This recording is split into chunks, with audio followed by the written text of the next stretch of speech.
My wife weaponized the silent treatment to break me. I ended my controlling wife's 3-week silence and left her to face court consequences alone.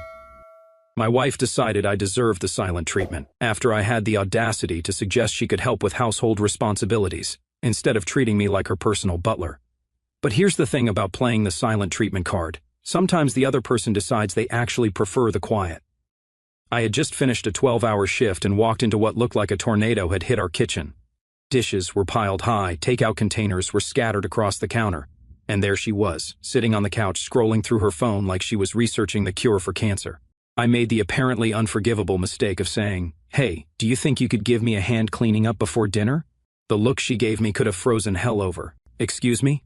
I work too, you know. I'm not your maid." "I never said you were. I just thought we could tackle this together since we both live here." That's when she stood up, grabbed her purse, and delivered the line that would define the next 3 weeks of my life. "Figure it out yourself, and don't expect me to talk to you until you learn some respect." The front door slammed so hard it rattled the windows. When she came back 2 hours later, I thought we'd have a normal conversation about what happened. I was wrong. She walked past me like I was invisible, went straight to the bedroom, and that was it. No goodnight, no eye contact, nothing.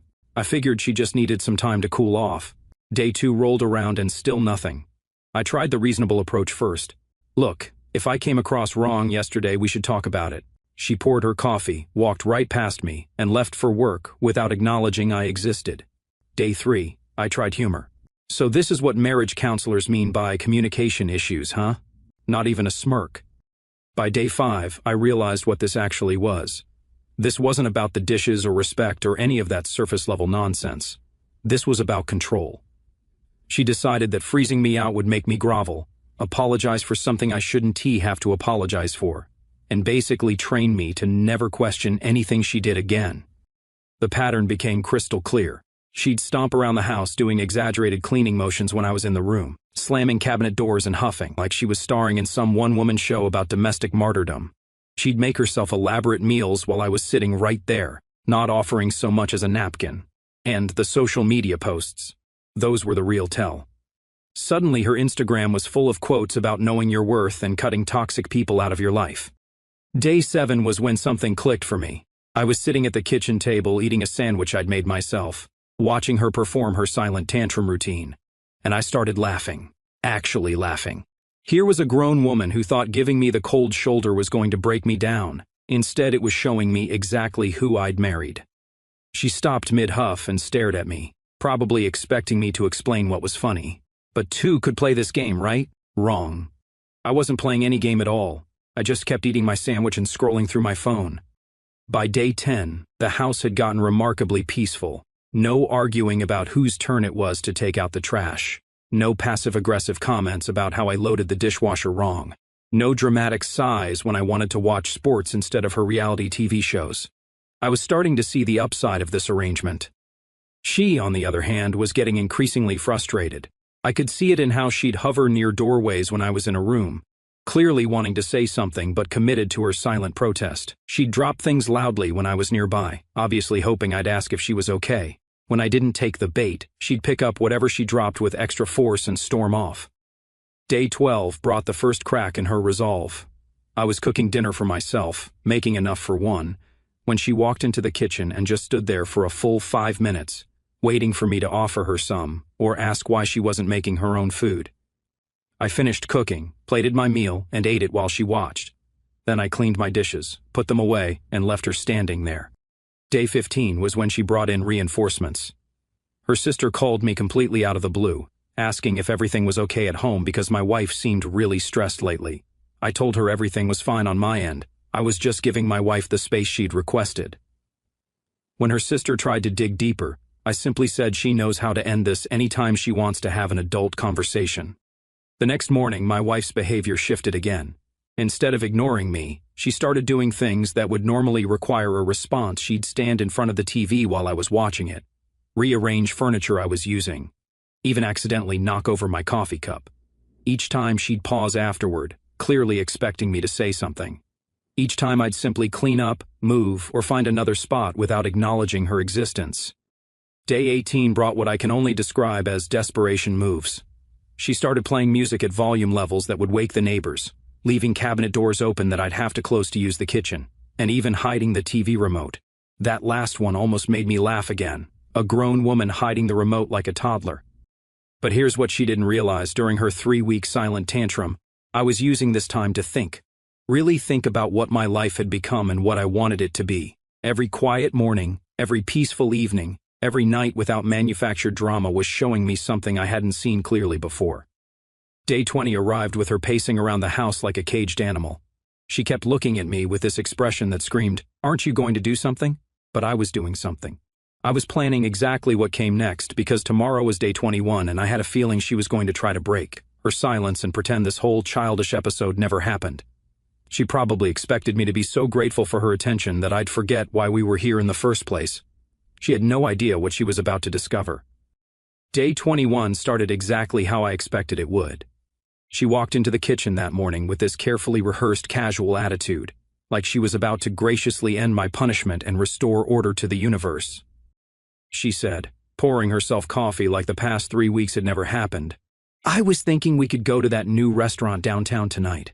Except I wasn't there to hear it. I'd left the house at 5:30 that morning, 2 hours before she usually got up.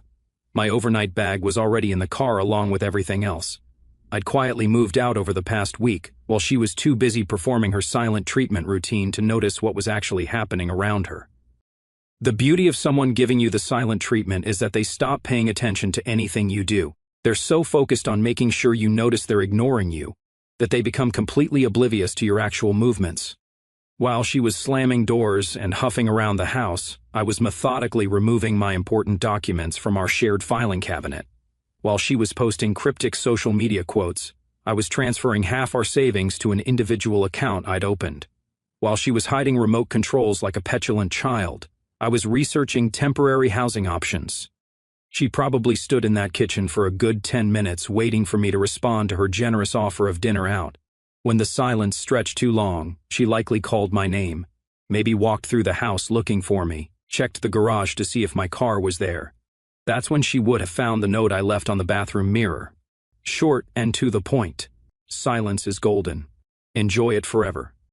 My phone started ringing around 8:30. I was already at my temporary place, a furnished rental across town, having my first peaceful cup of coffee in 3 weeks. I let it go to voicemail. Then it rang again and again. By noon, I had 17 missed calls. The voicemail started apologetic. "Okay, very funny. You made your point. Come home and we'll talk." Then they got frustrated. "This is ridiculous. You can't just leave over something this stupid." By evening, they turned angry. "You're being completely unreasonable. I was trying to fix things this morning and you just disappeared like a coward." I saved every single one. Not because I enjoyed listening to her panic, but because they proved something important. After 20 days of treating me like I didn't exist, she expected me to be grateful for 5 words about dinner plans. After 3 weeks of psychological manipulation disguised as the moral high ground, she thought I should jump at the chance to pretend it never happened. The next morning brought a different strategy. She showed up at my office, somehow having figured out where I was working that day. My coworker mentioned a woman in the lobby asking for me, and I could see her through the window pacing back and forth with that determined look she got when she decided she was going to force a conversation. I stayed at my desk and sent her a text. "The same energy you had for 20 days of silence is the same energy I have for permanent distance." She left, but not quietly. According to building security, she stood in the parking lot yelling at my car for about 15 minutes before driving off. That afternoon, the cavalry arrived. Her mother called, doing that diplomatic voice she used when she thought she was being helpful. Now, I don't know what happened between you two, but don't you think you're both being a little dramatic? Marriage takes work, and sometimes we have to swallow our pride. "You're absolutely right," I told her. "Someone should have mentioned that to your daughter 3 weeks ago when she decided to shut down all communication because I asked her to help with dishes." The line went quiet for a moment. "She said you were disrespectful and demanding." I said, and I quote, "Hey, think you could give me a hand cleaning up before dinner?" If that's disrespectful and demanding in your family, I can see where she learned her conflict resolution skills. Her mother tried a few more diplomatic approaches, but I could tell the conversation had shifted. She was starting to realize her daughter might have painted a very different picture of what actually happened. Day 3 of my new arrangement brought her sister to my temporary place. She knocked for about 10 minutes before I finally opened the door. "This is insane," she started immediately. "She's miserable. You're being cruel." Cruel? I'm giving her exactly what she wanted. She specifically told me not to expect her to talk to me. I'm just honoring her request long term. You know that's not what she meant. Actually, that's exactly what she meant for 20 days. The only difference is I decided I liked the arrangement better than she did. Her sister tried the whole family loyalty angle, how we needed to work things out, how I was being stubborn. But something interesting happened during that conversation. She let slip that my wife had been calling her every day for the past week, increasingly frantic about how to fix this without having to actually apologize or acknowledge what she'd done. "She's scared," her sister finally admitted. "She didn't think you'd actually leave. Then she didn't know me as well as she thought she did." By the end of the week, I'd heard from her father, 2 of her friends, and even our neighbor, all trying different approaches to convince me to come home and work things out. Each conversation revealed more about how she was spinning the situation and how desperate she was getting. But here's what none of them understood. I wasn't angry anymore. I wasn't hurt or seeking revenge or trying to teach her a lesson. I was just done. 20 days of silent treatment had given me something I hadn't expected: clarity. Complete, crystal clear understanding of who I'd been married to and what my life could be without the constant drama and manipulation. The rental place I'd found was small but comfortable. I could eat when I wanted, watch what I wanted, and go to bed without wondering what mood she'd be in the next morning, or what minor infraction would trigger the next emotional punishment. My phone buzzed with another text from her. "Please just come home. We need to talk about this like adults." I looked at that message for a long time. 21 days ago, I would have jumped at those words. The old me would have seen that as progress, as her finally being ready to have the conversation I'd been trying to have for 3 weeks. But the new me noticed something different. Even in her plea to talk like adults, there was no acknowledgement of what she'd done. No apology for 3 weeks of childish behavior, no recognition that her actions had consequences. Just an expectation that I should come running because she'd finally decided she was ready to grace me with her words again. I deleted the message without responding because I'd learned something valuable during those 20 days of silence. Sometimes the best response to manipulation is to show someone exactly what life looks like without you in it. And sometimes that life looks pretty good. 2 weeks into my new living situation, she escalated to what I can only describe as full-scale psychological warfare. The phone calls had stopped, but the real manipulation was just getting started. It began with social media. Suddenly her Instagram was flooded with posts about forgiveness, second chances, and how real love means fighting for each other, each post carefully crafted to make her look like the devoted wife whose husband had inexplicably abandoned their marriage over nothing. The comment section was exactly what she'd hoped for. "You deserve so much better, hun. Some men just can't handle a strong woman. He doesn't know what he lost." What her followers didn't know was that she'd blocked me from seeing these posts directly. She wanted me to hear about them secondhand, which meant she was counting on mutual friends to tell me how heartbroken and dignified she was being online. The first friend who mentioned it was Dave from work. "Hey man, I saw your wife's posts. Rough situation. Are you guys working things out?" "Depends," I said. "Did her posts mention the 3 weeks she refused to speak to me because I asked her to help with dishes?" Dave's expression changed. "Oh, no. She just said you guys were having communication issues and you'd moved out suddenly." Communication issues, that's one way to put it. But the social media campaign was just the opening move. Next came the strategic appearances. She started showing up places she knew I'd be, the gym I went to after work, the grocery store I shopped at on weekends, always looking devastated, always making sure other people saw her looking devastated. The most obvious attempt was at the coffee shop I'd been frequenting near my new place. She walked in while I was reading on a Saturday morning, ordered something she didn't even like, and sat 3 tables away, close enough that everyone could see us in the same space, far enough that it didn't look like she was directly confronting me. She kept glancing over with these meaningful looks, probably hoping I'd come over and start a conversation. When I didn't take the bait, she started sighing loudly and touching her wedding ring while staring out the window with a pained expression. The performance was so obvious that the barista eventually asked if I knew the woman who seemed upset. "Yeah," I told him. "She's working through some things." After an hour of theatrical suffering, she gave up and left, but not before making sure to walk past my table slowly, giving me one last chance to stop her. I kept reading my book. The next week brought a more direct approach. She convinced her mother to call me with a medical emergency story, chest pains, trip to the emergency room, asking for me specifically. I drove to the hospital immediately, genuinely concerned despite everything. When I got there, she was sitting in the waiting room looking perfectly healthy, scrolling through her phone. "Where's your mother?" I asked. She looked up with this hopeful expression. "She's fine. I just needed you to come so we could talk somewhere neutral." I stared at her for a moment, processing what she'd just admitted. "You faked a medical emergency to manipulate me into meeting you."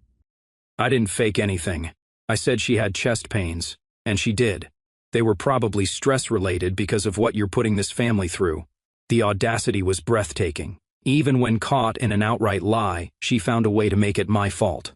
"You used your mother's health to manipulate me. Do you understand how twisted that is? I used the truth to get you here because you're being unreasonable. We're married. We should be able to talk. We could have talked any time in the past 5 weeks. You chose 3 weeks of silence instead. That was different." "No, it wasn't. It was you trying to control me then, and it's you trying to control me now. The only difference is your methods." I left her sitting in that hospital waiting room and drove home. But something had fundamentally shifted in that conversation.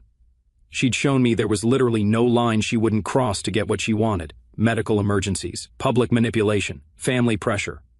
Everything was fair play in her mind. That weekend she tried a different tactic. I came home to find her car in the parking lot of my rental complex. She'd somehow figured out which unit was mine and was sitting on the front steps like she belonged there. "We need to discuss practical things," she said when I walked up. "Bills, taxes, our lease. You can't just pretend our life together doesn't exist." She was right about one thing. There were practical matters to handle, but I'd already been handling them. I'd called our landlord and explained I'd moved out permanently. I'd switched the utilities that were in my name. I'd contacted our insurance companies. "Everything's been taken care of," I told her. "What do you mean everything's been taken care of?" "I mean I've handled the practical stuff. You don't need to worry about it." The color drained from her face. "You can't just make unilateral decisions about our life." "Sure I can. You demonstrated that beautifully for 3 weeks when you made a unilateral decision to shut down our marriage. Because I asked you to help clean the kitchen. That's not what happened, and you know it. That's exactly what happened. And now you're discovering that actions have consequences beyond what you intended." She stood up from the steps and I could see her shifting into that aggressive mode she used when she felt cornered. "You're throwing away 7 years of marriage over hurt feelings." "I'm not throwing anything away. You did that when you decided psychological manipulation was an appropriate response to a reasonable request. I'm just acknowledging reality. So what? We're just done? Just like that? We were done 3 weeks ago. You just didn't realize it yet." She tried several more approaches that evening: tears, anger, promises to change, threats about what divorce would cost me. But something was different in how I heard all of it. Instead of emotional manipulation, I just heard a person desperately trying to avoid the consequences of her own choices. When she finally left, I sat in my quiet apartment and realized something profound had happened over the past few weeks.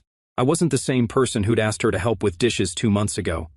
That man had been trained to absorb her moods, manage her emotions, and take responsibility for her happiness. This man was different. This man had learned that he could live peacefully without constant drama. This man had discovered that he didn't need to negotiate with someone who used silence as a weapon. My phone buzzed with a text. "I'm not giving up on us." I read it, set the phone down, and went to make dinner, for one. 3 weeks after I'd made my departure permanent, she shifted into what I can only describe as scorched earth mode. The tears and public performances had failed. The family interventions hadn't worked. The fake emergencies had backfired. So she decided if she couldn't get me back, she'd make sure everyone knew it was my fault. The first sign was when my boss called me into his office on a Monday morning. "I need to ask you something, and I want you to be straight with me. Are you having any personal issues that might affect your work?" I knew immediately what had happened. "Did someone contact you about my personal life?" He shifted uncomfortably in his chair. "I got a call over the weekend. Someone claiming to be concerned about your mental state said you'd abandoned your family and might be having some kind of breakdown. That someone was my wife." "No, I'm not having a breakdown. I left an unhealthy relationship, and apparently she's decided to make that everyone else's problem too." My boss nodded slowly. "I figured it might be something like that. Your work hasn't suffered at all. If anything, you seem more focused lately, but I had to ask." "I understand, and I appreciate you handling it professionally. Just keep doing what you're doing, and maybe get your personal phone number changed if this continues.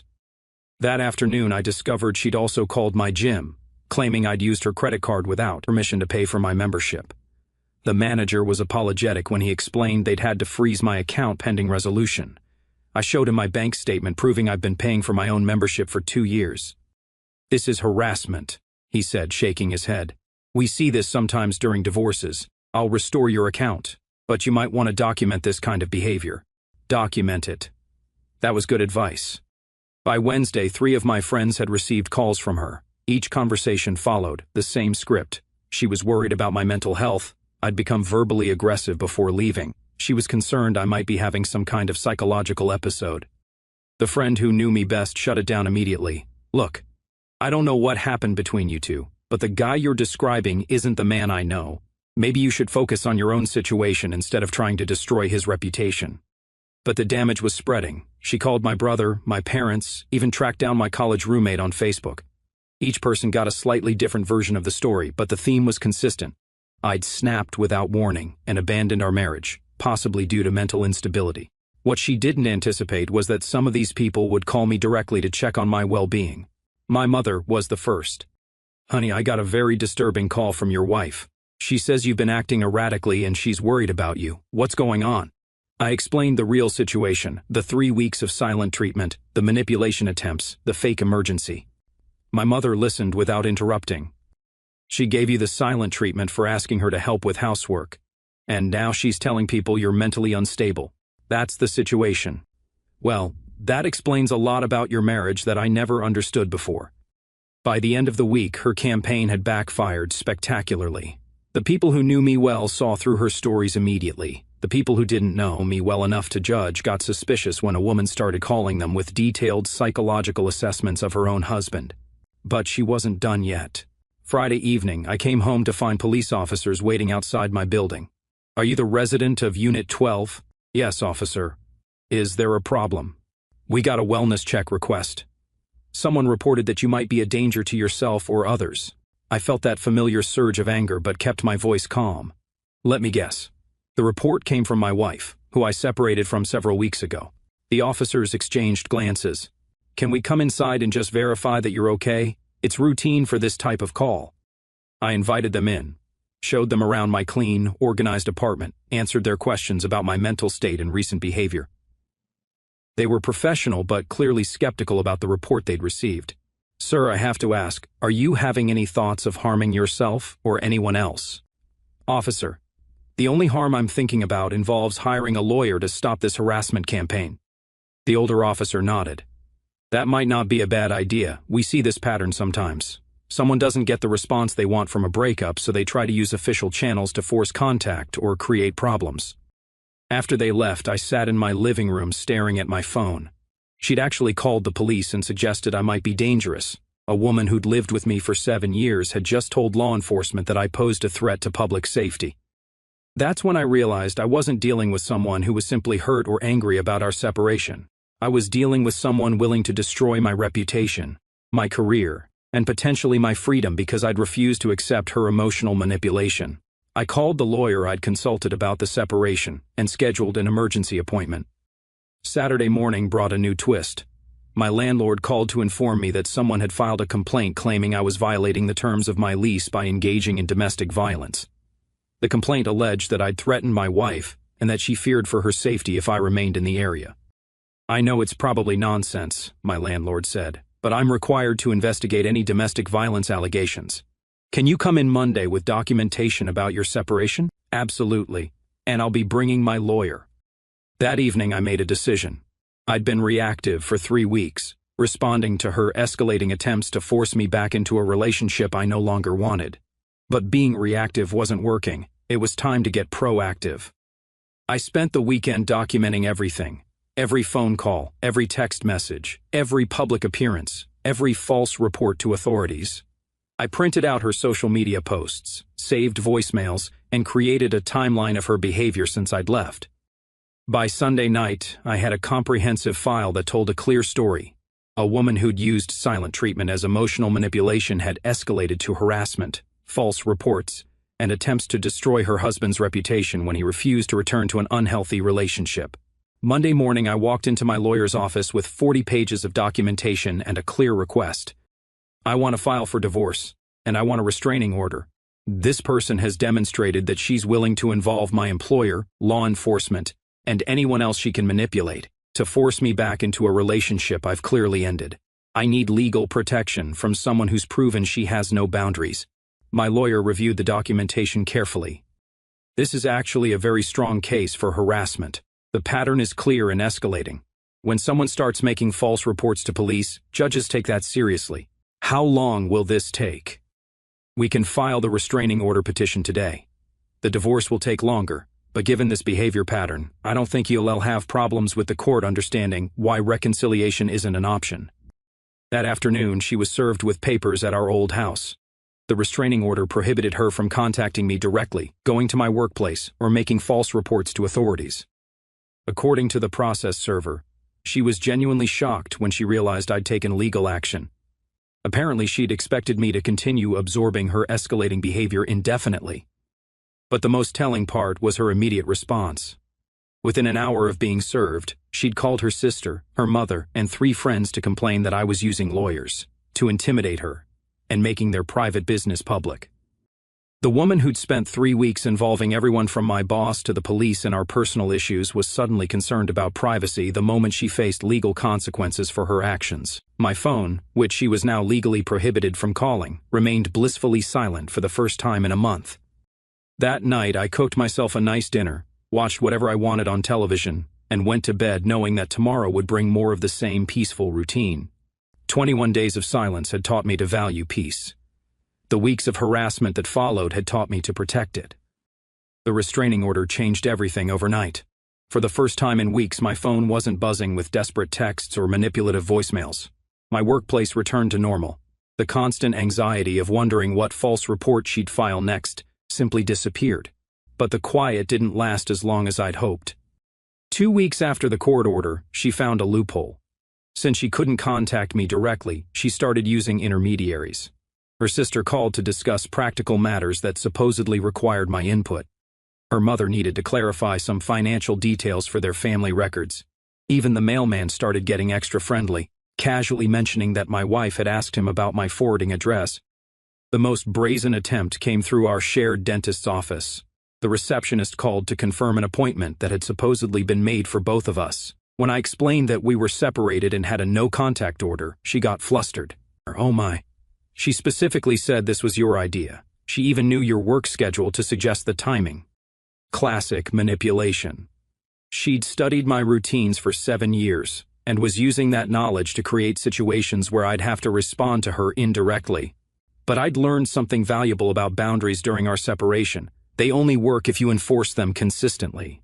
Every single attempt at indirect contact got the same response. Please refer her to my attorney. The dentist's office, the insurance company, our former landlord, anyone she tried to use as a go-between got the same professional redirection. Within a few days, people stopped taking her calls about my business. The real breakthrough came when her sister finally called me directly, not to pass along a message but to ask what had actually happened between us. She won't give me straight answers, her sister admitted. First she said you guys had a fight about housework. Then it was about respect. Now she's saying you became verbally abusive and unstable. I'm getting 3 different stories. I gave her the simple truth. 3 weeks of silent treatment over a request to help with dishes, followed by escalating manipulation when I refused to pretend it never happened. Wait, she gave you the silent treatment for 3 weeks? 20 days to be exact. There was a long pause. She did that to me once when we were kids. Didn't speak to me for a month because I borrowed her sweater without asking. I thought she'd outgrown that behavior. Apparently not. And you just left after 20 days of silence. I left on day 21 when she finally decided she was ready to talk again. By then, I'd realized I preferred the quiet. Her sister laughed, actually laughed. That's probably the healthiest response anyone's ever had to her tantrums. I usually cave and apologize just to get her speaking again. That conversation revealed something important. I wasn't the first person she'd used silent treatment on. It was her go-to method for controlling people, And it had worked her entire life because everyone around her eventually gave in to stop the discomfort. I was apparently the first person who'd ever walked away instead. The final piece of the puzzle came when my lawyer called with an update on the divorce proceedings. She's requesting mediation, says she wants to work things out amicably without involving the courts. What do you think? I think she's realizing that her behavior over the past 2 months has created a very strong case for you in divorce court. She's probably hoping mediation will let her avoid having all of this become part of the official record. Will you be there? Absolutely, and I'd recommend keeping it simple. You've documented everything thoroughly, the pattern is clear. Sometimes the best strategy is just to let someone's own actions speak for themselves. The mediation was scheduled for the following week. For the first time since day 21, I'd be in the same room with her. But I wasn't the same person who'd asked her to help with dishes 5 months ago. That man had been conditioned to manage her moods and absorb her manipulation. This man had learned that some behaviors don't deserve tolerance, and some relationships don't deserve effort. The night before mediation, I made myself a decent dinner, watched the sunset from my balcony, and went to bed early. No anxiety, no rehearsing arguments, no wondering what mood she'd be in, just the comfortable routine of a man who'd finally learned the difference between being alone and being at peace. The mediation room was sterile and corporate, the kind of place designed to strip emotion from difficult conversations. She arrived 15 minutes early and was already seated when my lawyer and I walked in. For the first time in months, I saw her without the theatrical performances or strategic positioning. Just a woman who looked tired and smaller than I remembered.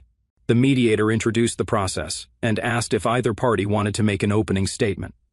She immediately launched into a prepared speech about how marriage required forgiveness, how everyone makes mistakes, and how walking away without trying to repair things was abandoning our commitment.